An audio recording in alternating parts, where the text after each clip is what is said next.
It's the latest in a number of shocking headlines to come out of Parliament in the last few weeks.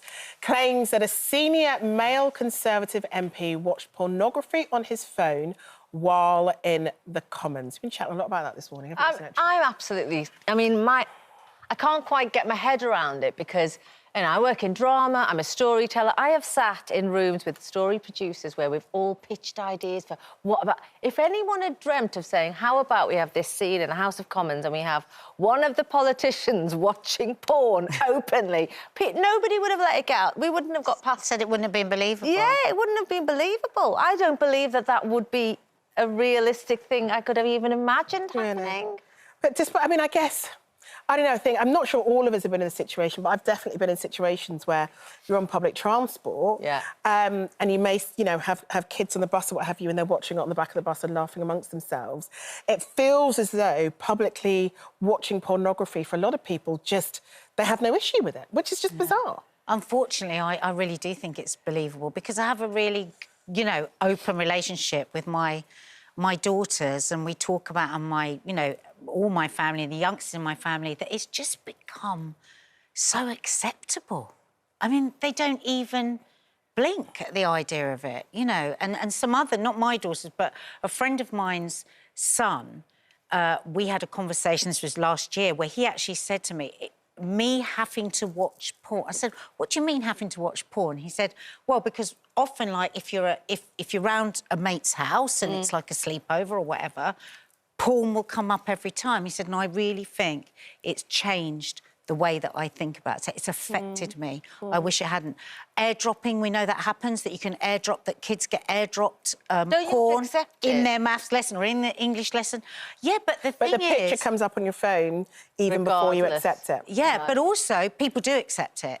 Because actually, they're so desensitised, a lot of kids, that they go, oh, well, it's just funny, and, oh, God, we say to the boys, oh, you're so stupid, or you're so... And so I just think it has... I think we've got to a dangerous point now where it seems OK wherever you are. Yeah, you said desensitised, that's spot on, really. Because I'm thinking back to when I was at school, and I remember the boys at the back of the class, like, all tittering and passing something around. And when I saw what it was actually... It was the ladies' underwear page from Kay's catalogue. Yeah. And now what you're describing, look how far, in all the wrong ways, well, when it has come. When we were kids, I mean, the most we did was look up penis but in this the dictionary. I mean, if these allegations are proven to be true, this isn't kids.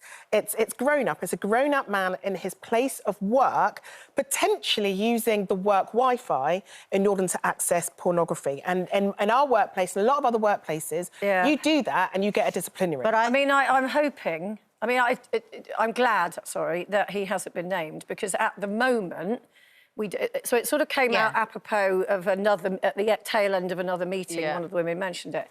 It could be that he was watching porn, in which case, if that is proven, I think he should be named and fired. It could be that he opened up a WhatsApp from somebody else that he didn't know what it was. Who knows? But there's a difference of going, oops, you know, didn't want to see that, they're going to look into that. Watching. But, we could have been watching a very raunchy TV series. Yeah. And also, by the way, I don't want my MPs watching TV. Well, exactly. I was going to say, watching anything on your phone. Let's wait and see what it is. But there's no law, it says here, to stop someone viewing pornographic material in public. The law would only prevent it if the porn viewer is harassing someone or causing a disturbance. And I don't know if you've been on the tube lately, but, you know, you see the signs now. If someone is staring at you in a certain way and making you uncomfortable. So I think we could maybe add to that if someone's watching porn and making you uncomfortable. You don't want to be sat on a train next to somebody. I know if I travel long distance on the train, I'll download something to my laptop and watch it, but if it's something that I think is going to have, like, a really raunchy scene in or any kind of nudity, I just don't watch it. We're not allowed to have sex in public, Exactly, so why should you force somebody else to watch naked scenes whilst on your laptop? I'm mortified. I think he should be more embarrassed about this than anyone, really. Yeah, but if you're doing it in the first place and someone sat next to you... It's become too acceptable. I don't think people get embarrassed in the way that No, they used to. or it's a power play. I'm going to make you feel uncomfortable by making you sit next to this.